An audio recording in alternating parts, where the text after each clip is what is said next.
Бүгін сіздер менен биз ада салттарыбызды кандай билебиз деген темада сүйлөшөбүз. Күйөө балага айттым.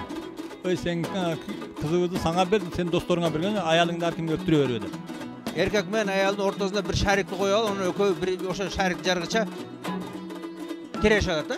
Ne degen uşunday bir uyatsız. Men oşol жерде эле отурсун дейм, ошо күйөө балдар. Ошол жерде. Сей ошонун бааты энеси ошону максат кылды. 1 жылды көздөп дан өстүр, 10 жылды көздөп дарак өстүр, 100 жылды көздөп бала өстүр дейт. А бизде аталарыбыз бала өстүрбөй эле жөн эле багып атабы дейм. Батыштын таасири болгон болсо эми эркектер эркекке үйлөнүш керек белем. Ата эне айтыш керек баласыга тарбияны, келсе ошол өзү эле Sizge oşağın biröv çıgat da emin bir jol öbüşüp koysa ne olmak ele, oşonun menle salt buzup kalmak bile. Anan keyinde ele fatasını çeçip kızmat kılıveret da diye aytat da. биз эми аксакал болуп калсак аны жоготпой эле койгула деди. Бул салт. Ошондо айтып, ошондон бери макул болуштулар да, келип жатабыз. Биздин кыргыздардан да чоң кафеде той өткөрүүнүн кереги жок негизиненчи.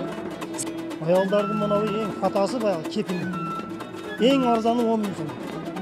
Оны беси ям кийген, қотыры ям кийген, жуылған ям кийген, жуылысы ям кийген да. Бірге қайны менен қайната же апам мен атам отырсын дегенге мен сөз жоқ. Рұқсат беріш мүмкін? Мүмкүн.